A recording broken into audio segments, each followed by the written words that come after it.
একজন রাজনৈতিক কর্মী হিসাবে আমার ডান পাশে যারা আছেন, বাম পাশে যারা আছেন, আমার সামনে যারা আছেন, এদের বক্তব্য আমি শুনেছি, এত ভালো বলেন। একটা জিনিস স্পষ্ট হয়ে গেল, 9 মাস পরীক্ষায় উত্তীর্ণ হতে পারেন না এইসব। যে পরীক্ষার জন্য, যে দাবির জন্য, যে অধিকারের জন্য রাজপথে আমরা লড়াই করেছি হাসিনার বিরুদ্ধে, সেই লড়াইয়ে আমরা আমাদের সকলের সমর্থন নিয়ে জুলাই বিপ্লবের যে সফলতা, সেই সফলতাকে আজকে যেন কেমনি ম্লান করে দিচ্ছে এই অন্তর্বর্তীকালীন সরকার। বিষয়টা গুরুত্ব সহকারে বিবেচনা। আপনার কাছে তো পাওয়ার কিছুই নাই। সালাম, শবু, রুমা, পারভেজ,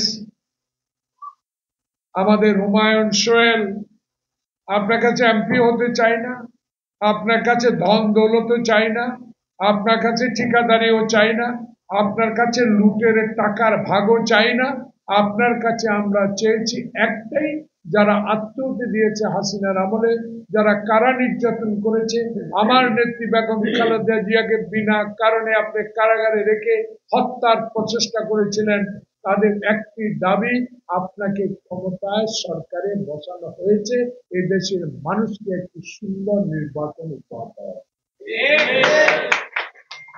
দুঃখ, আমরা এতগুলো রাজনৈতিক কর্মী প্রত্যেকে দিন, কালকে খুলনা বলেন, চট্টগ্রামে বলেন, আমাদের রিজভী সাহেব একটা মুখপাত্র সর্বক্ষণ সারা দিন একই কথাই সরকারকে কর্ণগোচর করছেন যে আপনারা বিলম্বিত না করে দেশে একটি সুষ্ঠু নির্বাচনের ব্যবস্থা করে। কবে দেবে নির্বাচন?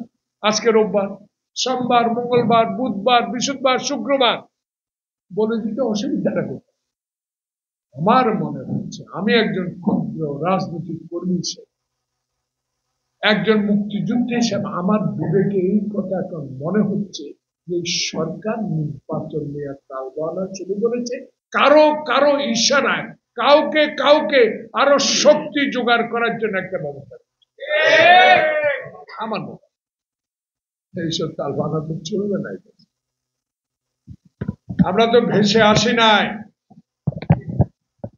আমার নেতার ঘোষণায় দেশ স্বাধীন হয়েছে। আমার নেত্রীর আপসী নেতৃত্বের কারণে দেশে এরশাদ বিদায় নিয়েছে। আমার নেতা তারেক রহমানের 16 বছরের সাংগঠনিক শক্তি, বুদ্ধি, মত্তা দিয়ে আমরা জুলাইয়ের এই আন্দোলনকে সমর্থনে বা এগিয়ে নিতে পেরেছি।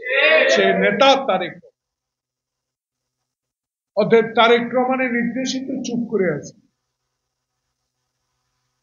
তারেক রহমানের সাংগঠনিক শক্তি বাড়াবার জন্য, আরো শক্তি অর্জন করার জন্য আমাদেরকে বলেছে ধৈর্য ধরো, ধৈর্য ধরলে আল্লাহ পাক তোমাদের সমর্থন।